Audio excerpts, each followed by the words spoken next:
In this lesson, we're going to be writing our very first JavaScript program. And before we do that, there are a couple of pieces of software that we're going to want to get set up. We're going to be installing Node.js. A little bit of JavaScript history here. In the beginning, JavaScript could only run in the browser. And then in 2009, along comes Node.js. Now, Node.js is essentially a wrapper around our JavaScript engine that allows us to run our JavaScript programs right here from the command line. All right, so go ahead and open up a browser and type in install Node.js in the search bar. And go ahead and click on the first example that shows up in the list here. And it should take you to the Node.js installer page.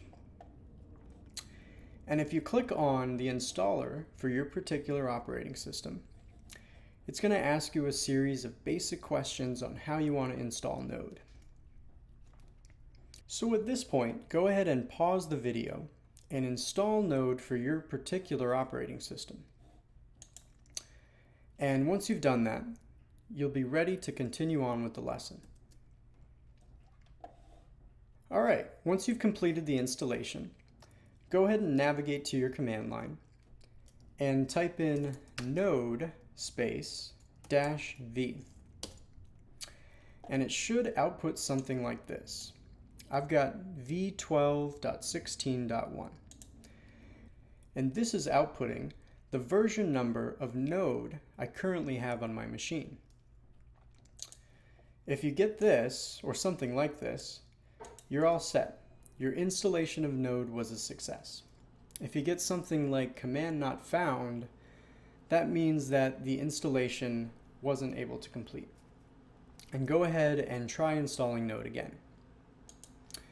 Assuming that the installation was successful, you're now going to be able to run JavaScript programs right here from your command line, simply by typing out node space and then the name of your JavaScript file. We're going to switch gears here, and we're going to talk about another application that's going to be absolutely essential to writing code. We're going to talk about your code editor.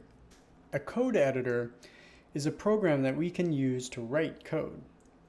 The code editor provides an interface for us to type into and write our programs, and then save that code to particular files on our computer.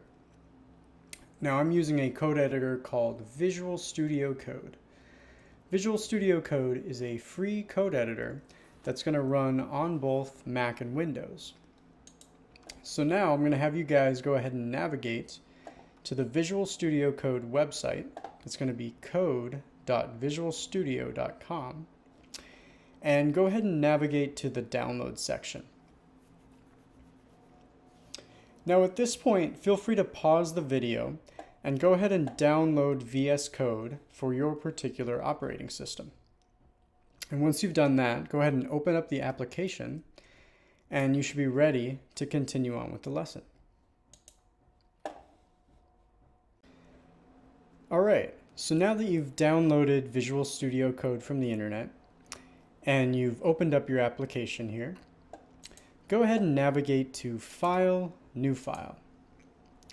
Now this is going to create a new window pane here that you can type code into. So go ahead and now navigate to File, Save, and it's going to open up another window where you can indicate where you want to save your file.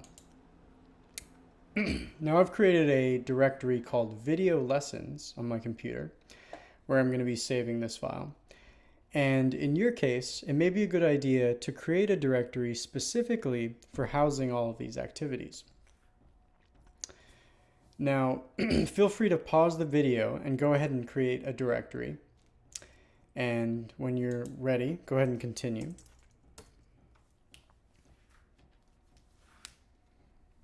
All right, so once you've created your directory, you can go ahead and save this file as index.js. and I'm going to hit the Save button. Now I've just created a new file in my file system. The .js extension is important because it tells your computer to recognize this file as a JavaScript file. So now that we've created a new file, let's go ahead and write some code.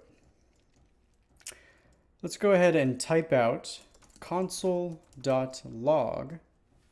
and then a set of parentheses. And inside of those parentheses, we're going to include a set of quotation marks. And inside of those quotation marks, go ahead and write out some sort of celebratory exclamation. I'm going to write out the phrase "Booyah" with an exclamation mark. Now, once you've done that, go ahead and navigate again to File Save. Save your file. And let's explain a little bit of what's going on here. We're actually calling a function.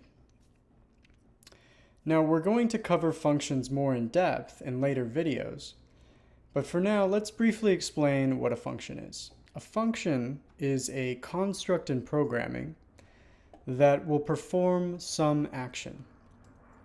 A function generally takes in a set of inputs, and it will perform some action or have some output value. In this case, we're calling the console.log function, and we're passing in this string, "Booyah," as our input to the function call. Now, the console.log function is a function that will print out to the command line window anything that we pass to it. And so let's go ahead and test this code out. I'm going to go ahead and navigate to my command line over here. And let's see if we can find this file that we just created. Now, I remember exactly where I created this file, so it's going to be pretty easy for me to find. It's inside of a directory called Video Lessons, which is inside of another directory called Code. And so I'm simply going to run the cd command and navigate into Code and then into Video Lessons. So now if I run the ls command, that would be ls for Mac or dir for Windows, I'm going to be able to list out the contents of that directory. And you can see I've created this index.js file right here. Now let's say that we actually want to run our program that we've just written. We can actually do that by calling node and then the name of our file. So in this case, node space index.js. And I'm going to hit enter. And we actually get printed out to the screen the phrase "Booyah," the phrase that we passed to our console.log function. And so there you have it. You've just run your very first JavaScript program.